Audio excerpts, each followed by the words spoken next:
Permettez-moi de réagir à la très brillante prestation de notre frère le président William Ruto, qui malheureusement s'est un petit peu déplacé, mais également de notre frère le président Brice Oligui, sur la nécessité d'être unis et les avantages qui en découlent.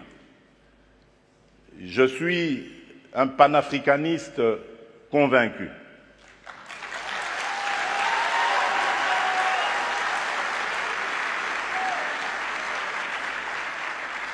Et je suis vraiment rompu à cette conviction. Et lorsque je suis devenu, c'est ça la preuve d'ailleurs, lorsque je suis devenu président de la République, il y a presque 5 ans maintenant, la première destination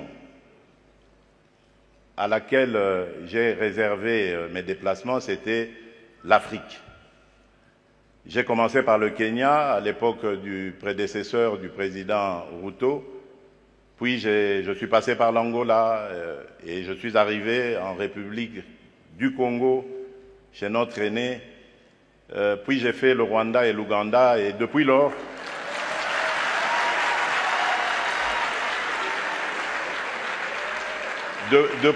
depuis lors, j'ai parcouru et visité tous les 9 pays voisins de la République démocratique du Congo. Il paraît que je suis le premier président à l'avoir fait. Qu'à cela ne tienne, mon but était de parler à tous mes interlocuteurs, mes pairs, de la nécessité que nous avons de vivre en paix, de vivre unis et de développer des projets qui vont être à l'avantage de nos populations respectives. Et je suis en mesure de vous donner, pour chaque pays que j'ai visité, chaque pays voisin, les projets sur lesquels nous avons commencé à parler, à nous organiser pour les développer. Donc c'est vous dire l'attachement que j'ai à la paix et à l'unité des peuples d'Afrique. Mais, car il y a un mais,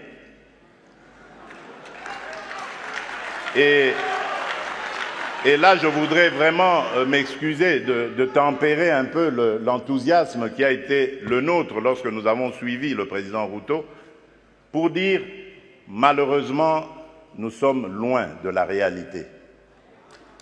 Parce qu'en ce moment, par exemple, où nous parlons de ce sujet très, très important, hyper important, la conservation de notre biodiversité, de nos forêts, il se passe actuellement dans le parc de Virunga, une des réserves naturelles les plus importantes au monde, en forêt et en biodiversité, un activisme armé qui met à mal cet écosystème, qui le détruit. Et cela n'a pas été décidé à Washington, à Paris, à Bruxelles ou à Londres. Ça a été décidé en Afrique, et plus précisément à Kigali.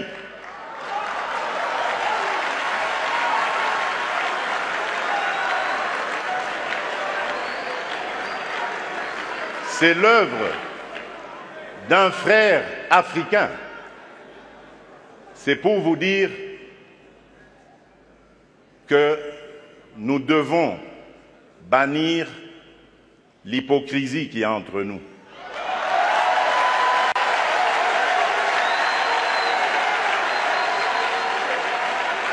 Nous devons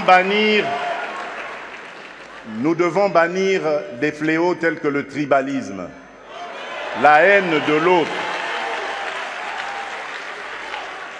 Et c'est là, je crois, que nous pourrions parler d'abattre nos barrières, d'effacer les tarifs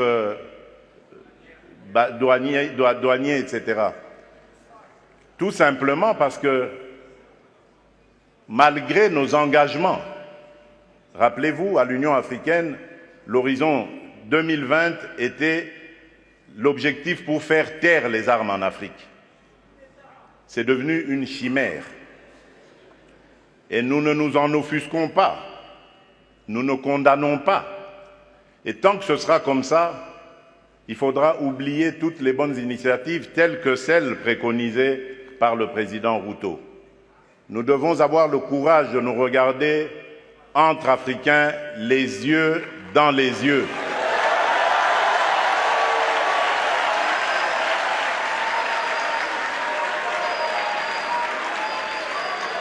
Et nous dire que on ne peut pas s'appeler frère et se poignarder dans le dos en même temps.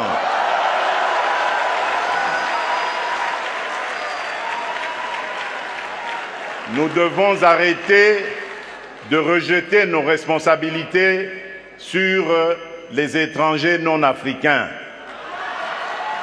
La colonisation, ça fait une soixantaine d'années qu'elle allait terminer en Afrique. Ceux qui nous avaient colonisés, divisés, aujourd'hui ils ont compris le sens de la paix. J'en veux pour preuve la France et l'Allemagne, pour ne citer que ces deux pays, qui étaient les meilleurs ennemis dans le passé et qui sont les meilleurs amis aujourd'hui, le moteur de l'Union européenne. Tant que nous ne réfléchirons pas comme ça, eh bien ces gens-là, ces amis, ces partenaires à qui nous rejetons toujours la faute, ils continueront à nous prendre pour des irresponsables. Ils ne nous respecteront jamais.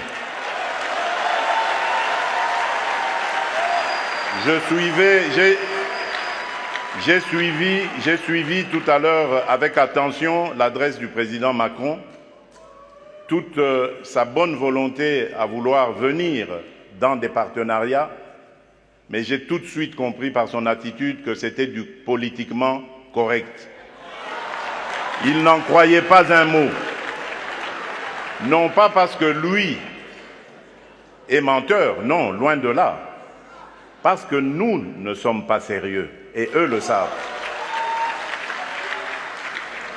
Le jour où nous mettrons fin à ce à quoi nous assistons aujourd'hui, à l'est de la République démocratique du Congo par exemple, des voisins qui viennent semer la pagaille, la mort, la désolation, uniquement dans le but de s'enrichir, de piller les ressources.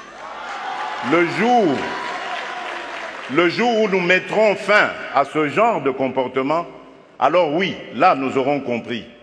Parce que je suis désolé, en tant que président de la République démocratique du Congo et face à ce genre de choses, je ne suis pas tenté de construire des ponts, mais plutôt des murs pour sécuriser ma population.